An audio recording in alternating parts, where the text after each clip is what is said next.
Hey there, Mr. Redder here. Welcome back to another episode of r/Entitled People Stories.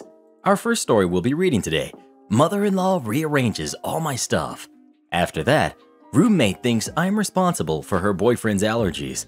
And after that, if you don't like the way we do things here, you can leave. Okay. Now for every thumbs up this video gets, one Karen does not get to rearrange someone's stuff. Fine with me. You don't even have any cool stuff, Reddit boy. So please smash that like button and subscribe and turn on notifications for new stories from Reddit every single day. Mother-in-law rearranges all of my stuff. I went interstate to see my mother over the Christmas break. I had asked my boyfriend to look after my cat and house sit for me while I was away. I said to him not to have anyone over, which included mother-in-law. I think that's a pretty reasonable request. While I was away, boyfriend secretly had mother-in-law over to my house under the guise of meeting the cat. Mother-in-law got it in her head that I needed her to tidy up, so they set to work tidying up while I was gone.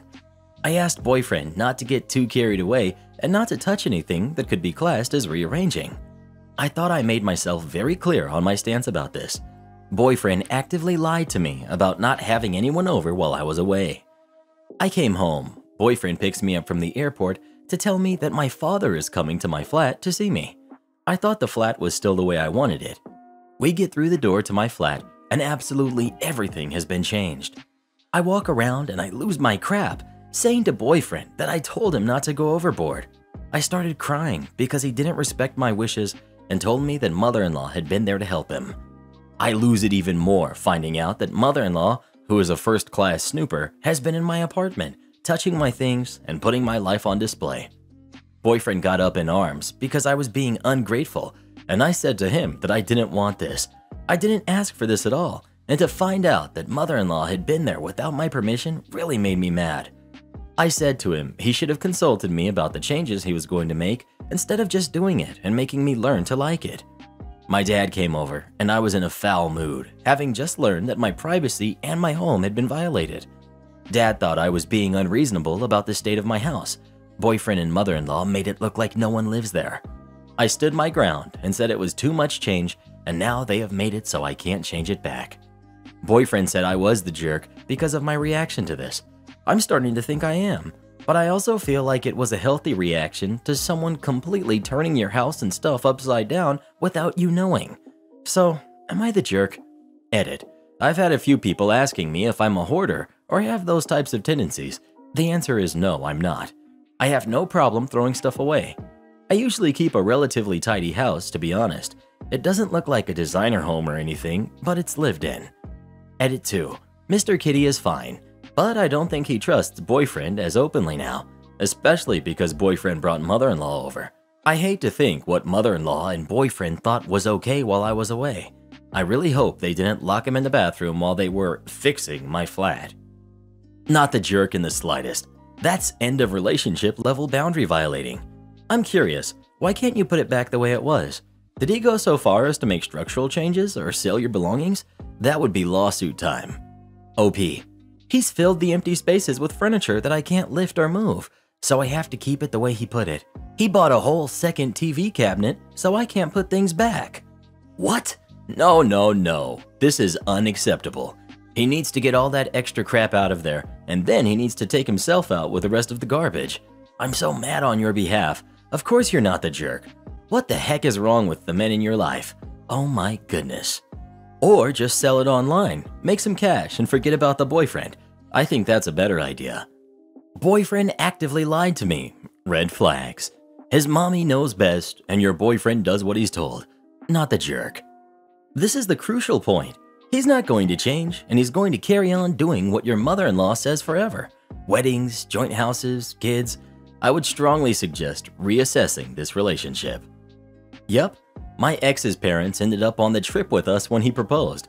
Stayed at the same hotel and everything. He had to do everything the way that mommy wanted. Years later, we still haven't married, and he was talking about getting a dog when we moved, and how it would have to be a good dog and spend lots of time with his parents' dog. And all I could think was, oh no, when we move back closer to them, we are going to have to see them every day again. And to be honest, I realized I didn't want to raise kids around his mother. Run, OP. It won't get better. Roommate thinks I'm responsible for her boyfriend's allergies. I, 19 female, have a roommate, Kayla, also 19 female. We've been roommates for almost 1 year. We have always had this shared refrigerator situation going on where we alternate every week or two on who buys the groceries, cleaning supplies, etc. But we don't cook for each other. Very important to the story. Well, 6 months ago, Kayla got a boyfriend, Caleb, who's 21, who has been spending a lot of time in our apartment. He would leave his mess every day. When I say everywhere, I really mean it. He would leave his clothes on the bathroom floor and living room floor. But the biggest issue was that he would eat everything, even the things that were strictly mine, like leftover takeout and dinners that I cooked for myself. I've talked with my roommate about this multiple times, and she said she would talk to him, but it doesn't really seem like she even tries to talk to him, which seems like she is enabling him to continue this behavior. Here's where the incident happened. 2 nights ago, I made myself some dinner. I was following this recipe and I was making fried chicken that had some sort of sauce that contained honey in it. Also very important to the story. Neither I nor my roommate has any sort of allergy, so I didn't say anything to her when I made it or when I put the leftovers in Tupperware and in the fridge. Well, yesterday I got back from work and my roommate wasn't home. I didn't question it and moved on with my day. A few hours later, I heard the front door open, and a few moments later, my roommate enters my room and just starts yelling at me that I could have hurt her boyfriend and how I'm so irresponsible and how dare I put my food in the fridge unlabeled when her boyfriend is allergic to honey. But here's the thing, I didn't know he was allergic to honey. Here's where I think I might be the jerk. I tried explaining to her that I simply didn't know of her boyfriend's allergy, and he should have never been touching my food knowing he has an allergy and could potentially be put himself in harm's way, which he did in this situation. I also mentioned that I told her to tell him not to touch my food, and she blew up on me even more, saying that I'm dismissing her feelings, and I mentioned that she's been dismissing mine ever since he got here. We ended the argument with me yelling at her that I'm not responsible for his allergies, and she should have never brought him around the apartment. I told my friend about what happened, and she told me that even though he was in the wrong for basically stealing my food, I should have never said that to my roommate because she was in a stressful situation where a loved one could have been hurt. Now I feel bad, and I think I might have been in the wrong. So, am I the jerk? Not the jerk. The boyfriend is. If the boyfriend is allergic, he should not eat anything without knowing what's in it. I would label everything I make as containing honey. His fault if he gets sick. I would honestly just start putting honey in everything and label it that way. No one steals my food, no one has an allergic reaction. Yep, put a drop of honey in a random bite of every meal, and that will prevent him from being able to eat anything in your part of the fridge. Edit, and yeah, let him know it all contains honey, of course. I don't know why she should let him know beyond maybe putting her name on it if she just continues on with the regular cooking. It's her food that he shouldn't be touching anyways. If she does put honey in everything out of maliciousness, then yes, label it has honey. Not the jerk, he stole it. He doesn't get to complain about the consequences of his own actions. If you don't like the way we do things here, you can leave. Okay. When I was in college, I worked for a mobile carrier in a mall. For a young person, it was great money. I was the assistant manager, which was a fancy way of saying I was in charge of most of the store paperwork. A few months before, one morning I opened by myself and a guy approached me asking for a specific phone and kept balking at the price, asking if I could cut him a deal though. I was confident we were by far the cheapest in the area, so I told him, if you bring me a better deal, I'll beat it. The guy does another lap, talks to the other stores, and comes back. Come on, there's nothing you can do. Can I just get a case? I smile and say, sorry, that's the best I can do today. But can I get your number in case we get a sale that brings the price down? This sometimes actually did work. His entire demeanor changed, and he handed me paperwork out of his bag and showed me his ID. He was from corporate, LP, loss preventions. Apparently, my store ranked top in the state for excessive discounts and excessive waste. He then hands me a document showing all of my friends and family discounts. So I flip open my phone. Yes, it's still flipped. And showed him all the names on the list are in my phone, thus our friends and family. He thanks me and says he'll stick around to talk to my boss and one other team member. Since smartphones aren't really a thing at the time, the LP guy starts talking to me about my phone, and I ask him a little more about what exactly flagged our store. Turns out the other two people he wanted to talk to had more than 30% of their transactions marked with the discount code and our store seemed to lose lots of inventory. Store practice was that if you open an accessory and it was damaged in shipping, you just throw it away and grab another one. Turns out there's a process you need to follow. He showed me the form and said, "You really should be between this and this much a month to be considered average." He then interviews my boss and coworker who couldn't prove that their discounts were accurate, and they were left with a stern warning. From then on, I took on the responsibility of tracking inventory and warning the team when we were getting close to the monthly limit. Like a miracle, cases stopped breaking for the rest of the month with these announcements. Fast forward. I open by myself again one morning. An older gentleman approaches me and starts screaming at me about being a heartless jerk and asking, "How the heck can you do this to people?" I look at him puzzled. "Sir, I have no idea who you are, so you can't possibly be mad at me specifically. Let's go over there and have a quick chat." So as soon as we sit down, I look at him and he starts crying and shaking. "I don't know what to do. I'm gonna lose my house."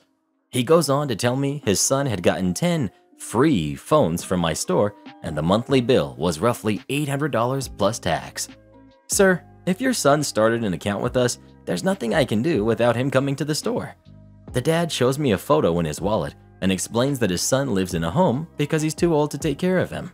He's visibly disabled. He was already barely getting by paying for his house plus his son to be taken care of. My heart dropped as I figured out what had happened. My coworker had sold the phones to his son while they were on a mall outing with his group home. Furious, I go back to the store and void the entire order. I instruct the dad to bring me every phone he can find. Anything not in the store that day would be marked as stolen. I write up the inventory report and mark all of the phones stolen for the time being. Coworker comes in and I say, "Don't bother clocking in. I saw your order from last night. Just know that it's voided. If you pull anything like that again, I'll make sure you're fired.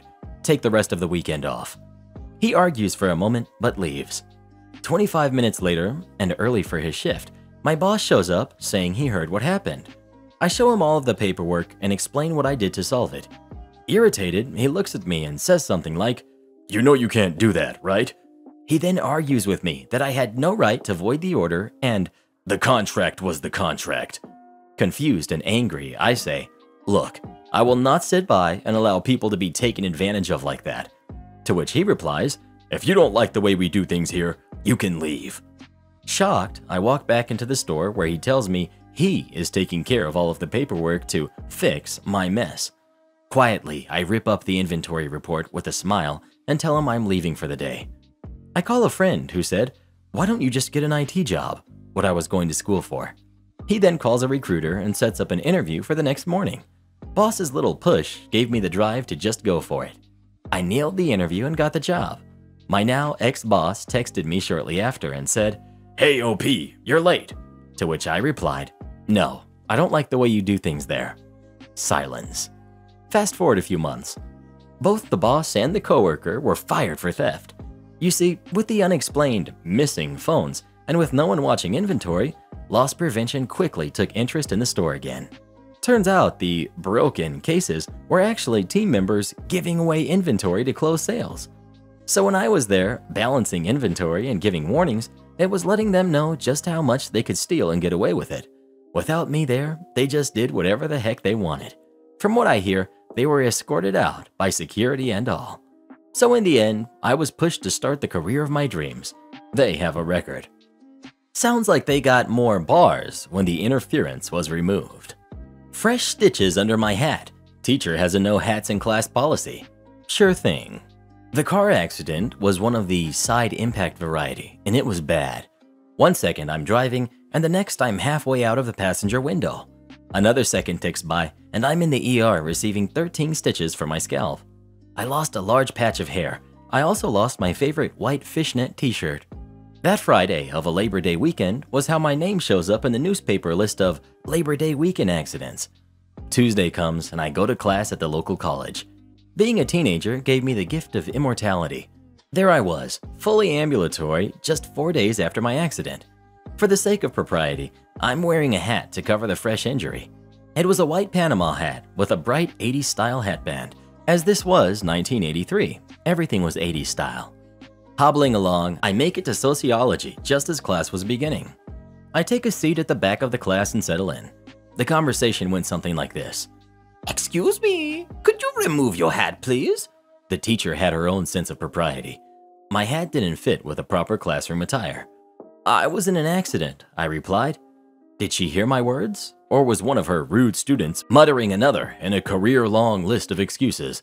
Likely the latter was the case. Take the hat off. You cannot wear that in my class. Indicated she was not happy with my hat. Not at all. Well, okay then. Off comes my hat. Roughly a third of my hair had been shaved off. The wound was pink and puckered. The wound began an inch above my missing hairline and continued back, branching into a Y shape. The surgeon's instructions were to keep the wound clean, dry, and unbandaged. Lucky for all in attendance, my mother had washed my scalp the previous day. Imagine you're one of my classmates. Whatever you would say at that point would be something I heard from my classmates and friends. Ah, you can put your hat back on, said the teacher. Not before a little malicious compliance, I won't. But I can't wear hats in class, I replied. I mean, I can do it, but not if I'm breaking the rules. Please put your hat on. Okay, if you insist. And the hat went back on my head. My advice is to not engage in malicious compliance on the first day of class, not in a course where the teacher gives essay questions. That was the only C I received that semester. Am I the jerk for being furious over a prank and not letting my husband deflect blame onto brother-in-law? I have a brother-in-law who I've never really gotten along with. I feel like he's kind of a bully, and he and his wife are so full of themselves. I would like to be no or less contact with him. Sister-in-law is a bit #not like other girls type and thinks that she's better than me. We had a discussion once about how I would be so mad if my husband posted embarrassing pictures of me. Brother-in-law likes to troll her on social media or birthdays and anniversaries, and I said I would feel so unloved. Well, it's her 30th birthday, and brother-in-law convinced my husband, I didn't know this at the time, that as a prank, he was going to get one of those embarrassing pictures of her tattooed on him. At first, my husband thought he was crazy, but brother-in-law convinced him that it was an elaborate prank. He somehow convinced my husband to do the same, so my husband took an awful picture of me and tattooed it on his back shoulder area. Well, when it was done, brother-in-law revealed his tattoo, and it had nothing to do with sister-in-law and was something he had been wanting. The prank was on my husband all the time. My husband tried to brush it off, but I'm furious. I told him he's an idiot. He betrayed and humiliated me, and it's going to take me a long time to move past this. Second, I said I am no contact with brother-in-law and sister-in-law for now and won't be at her birthday party. Third, I said if he keeps trying to blame it on brother-in-law, I will go stay with my parents, because at the end of the day, he's a grown man and he chose to do it. Brother-in-law claims that it's funny and I need to lighten up. My husband seems to genuinely think the tattoo is funny, and even sister-in-law says brother-in-law took it a little too far, but she thinks my husband is a jerk for falling for it. I would say this reflects some of our marital issues, such as him wanting me to be more fun. Not the jerk. Your husband is a total dum-dum. You better set up some boundaries with him before his brother gets him to do something even more stupid. I hope she doesn't have kids with this guy. He may be too stupid to want to procreate with. I mean, he got an embarrassing picture of his wife tattooed on him. That's a special kind of stupid. I had an ex who often complained I wasn't fun enough. What he actually meant was that he was unhappy that I wasn't willing to attempt to keep up with his habitual binge drinking, and he felt judged for decisions he knew, deep down, were terrible and self-destructive.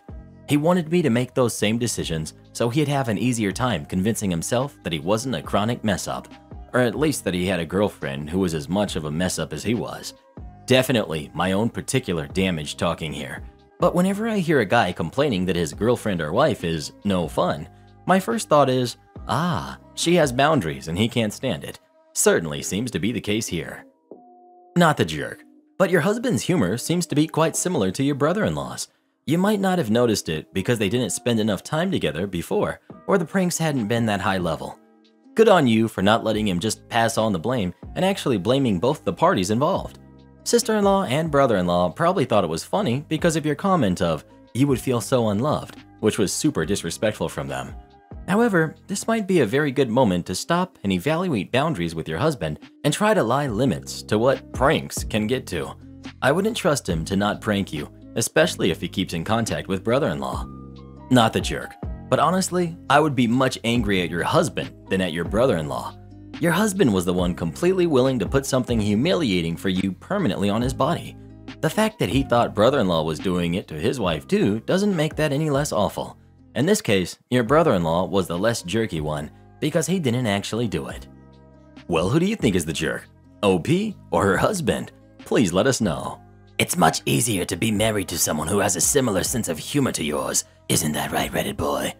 I get paid to do what I am told, not what I feel needs to be done. Okay. Background. A decade ago, I was an admin for a hospital. One of two admin, a couple of techs, and a few application support people, and a couple of programmers. Our boss, the IT director, let's call him Fred, had a temper. Whenever something happened, if we didn't go directly to him for guidance, then he would get angry. Now, most of the team, he never yelled at or got mad at because he didn't know enough of IT to understand their jobs. For some reason, probably due to my demeanor at the time, not anymore thanks to him, I just took it and did what was asked and what was needed. He would take his anger out on me. It was so bad that the team often referred to me as the sponge, able to take Fred's red-faced yelling, and after he vented, he was fine for a few days until something else set him off. The catalyst. One morning, our primary outward-facing web server died. This was not unexpected, as I had been telling Fred that it was old and needed a refresh, but he called me an alarmist and said as long as we had a system backup, we did, that it wasn't an issue. I mentioned if hardware died, we would have to have the hardware handy, but it fell on deaf ears. Well, when it happened, I got an alarm about it and was in the data center trying to get it back up and running when Fred comes in and tells me to get it working right away. I tell him I'm already on it, but it's looking like the RAID controller is hosed, that I doubted I could get it up soon, and that I would need to harvest parts from DCOM servers to build one if he wanted it today, and to order a new server immediately, that the specs were in his email from me. He tells me that I have 30 minutes to get it back up and running, or I will get written up for refusing an order and for neglecting my duties. I reply that even if I could get a server built and OS loaded in that time, it was going to take more than 30 minutes to copy the data over to the new server, and that I cannot change the laws of physics to suit his fancy. He replied with, "You now have 29 minutes, and walked off. Yeah, he wrote me up for it. I took an hour to get it operational, and the data took about as long to copy, but in the end, it was under 3 total. If I didn't sign, I would be terminated immediately, so I signed it, but added, under duress. The beginning of the end. A few months later, Fred came to my desk and asked what I was doing. I told him I was going over patches that needed to be applied to various servers and hardening the ones that could not be patched for various reasons. Fred asked me, "Who told you to do that?" He had assigned me a job and he expected me to get it done.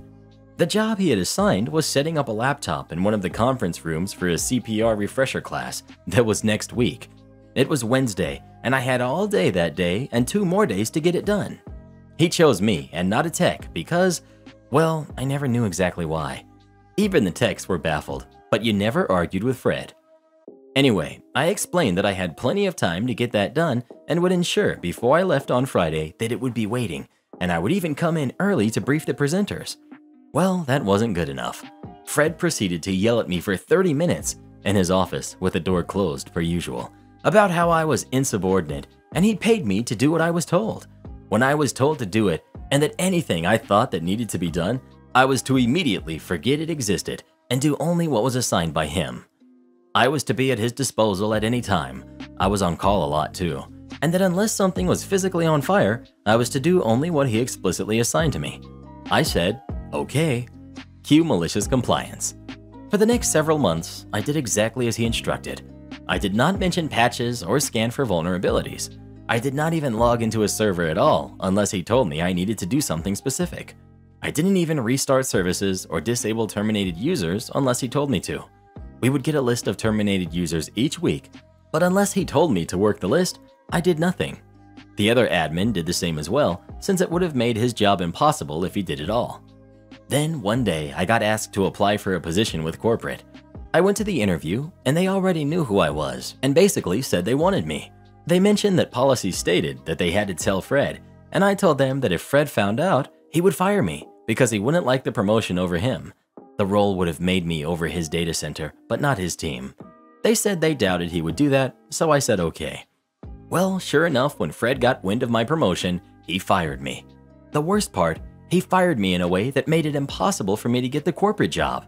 They rescinded their offer. No reason given, but after speaking with a lawyer, it got changed to resigned because he would have made it impossible to work for him if I had returned. The fallout. A few weeks later, I had another job, better pay, and I was the IT manager. About 6 months later, they had a data breach. Was nasty and all over the news. Fred was encouraged to resign. I learned much later that someone from my old team had contacted corporate and told them what happened and why Fred fired me, and he got in really hot water. Then the data breach happened, and he was going to be fired, and he knew it, so he resigned before they could fire him. I looked him up a few times after that. He tried life as a contract manager, but never finished any projects. Now he's retired. I wonder why. Edit. Since there is a question as to how I got did out of my promotion, I will paste my reply here. I'm sorry to leave it so vague. Corporate offered me the job on a Tuesday to start in 3 weeks. Fred fired me on Thursday. By Tuesday of the following week, corporate reached out and told me that due to me being fired, they were no longer able to extend their offer. The person that called me was not the person that hired me. I told them to contact the person that hired me because he knew this would happen. They said it was not their policy to do that, and I am ineligible for a review. I even tried emailing the person that hired me, and he tried to go to bat for me, but corporate HR told him that I was not eligible for rehire. That is when I went to a lawyer. The lawyer wrote some letters and was able to get them to change my status, but because corporate hired someone already for that role, I would have to take my old role. I declined for obvious reasons, thus the resigned status. Am I the jerk for refusing to eat my mother-in-law's lunch? Hi, I legitimately love my mother-in-law and she sees me as her daughter. I became vegetarian a few weeks ago. I don't eat meat, including beef broth or chicken broth. I was with my boyfriend at my mother-in-law's house. She made some chicken sandwiches for my boyfriend. She told me, but don't worry, you and I will be eating vegetarian. I'll make us some chickpeas mixed with this. She's absolutely wonderful. I was so happy and grateful that she was willing to accommodate me, especially since I had brought my own vegetarian soup, as to not be a burden. She prepared the food. It took about 20 minutes max, and when it was ready, I realized there was broth. I asked if it was beef broth, and she said yes, so I was mortified. Edit. Not a native speaker. I really meant embarrassed. I told her I can't eat beef broth as a vegetarian. She apologized, so I told her not to apologize because it's a mistake everyone makes. I told her I was so sorry she spent this time cooking for me. In the end, all was well, and I ate the soup I brought, while she ate the food she cooked. During the afternoon, I went to the gas station right next to her house and bought several packs of vegetable broth. Edit. Because I didn't want her to spend money on buying broth for me. Also, it's the normal Knorr brand I use. I gave them to her, saying I was sorry for the misunderstanding earlier, and that this broth she could use if she ever wanted to cook for me, but that I would always bring my own meals because I don't want to be a burden on the family. When we got home that night, my boyfriend was furious. He told me I was selfish to refuse the food when my mother-in-law had wanted to accommodate me. He told me I was being too extreme and that beef broth is nothing. I explained it was a matter of principle, but he's absolutely upset. I didn't want to ask this question on a vegetarian subreddit because I want objective answers. Do you think I'm the jerk for refusing the broth? Thanks a bunch. Edit. I texted her to apologize again and ask if I hurt her feelings, and she replied, of course not, it was nothing.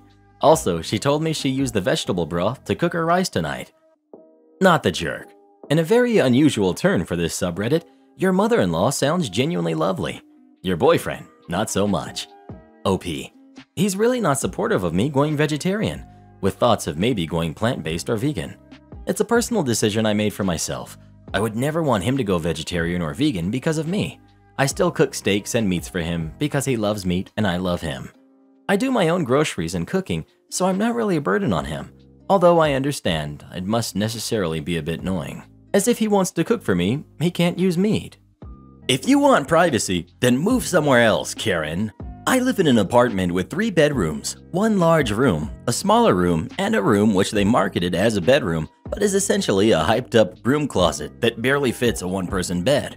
I use the large room as a bedroom and the second biggest room as an office for my work, which is mostly done online even before lockdown, so I can't do without it, and the smallest room is not big enough to house my setup and files, and unless I massively downsize my bed, it doesn't fit in my room either, hence the office. The smallest room is set up as a guest room with a single bed, wall-mounted TV, and a small closet. It's cramped, but given it is usually just used for a few days by my cousins and friends, it works fine. The rest of the place is rather average. Normal apartment, small living room with a kitchen and a bathroom. My mom made a series of very dumb financial decisions since my dad passed 3 years ago, and with her losing her job due to lockdown, she had to sell her house to pay several debts.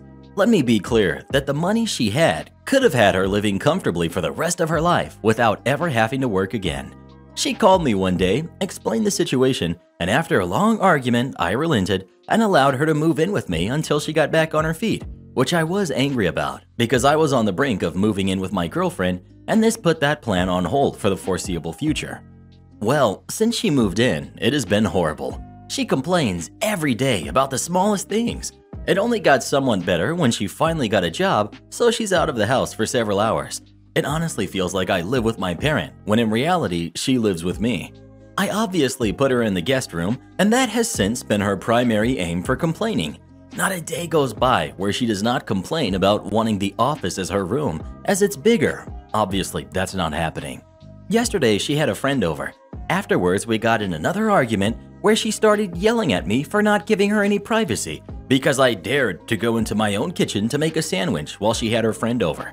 I finally lost my crap and said what it says in the title along with some choice words, and I have the mind to kick her out at this point, even knowing she's got nowhere to go. She has made a scene about it towards her siblings and other family who have since reached out to me to tell me how much of an ungrateful jerk I am to talk to my mom like that. So I'm here for outside judgment. Support our channel by joining as a member today, and we'll give you a shout out in our next video. Or come watch this video next. You won't believe what Karen does in that one.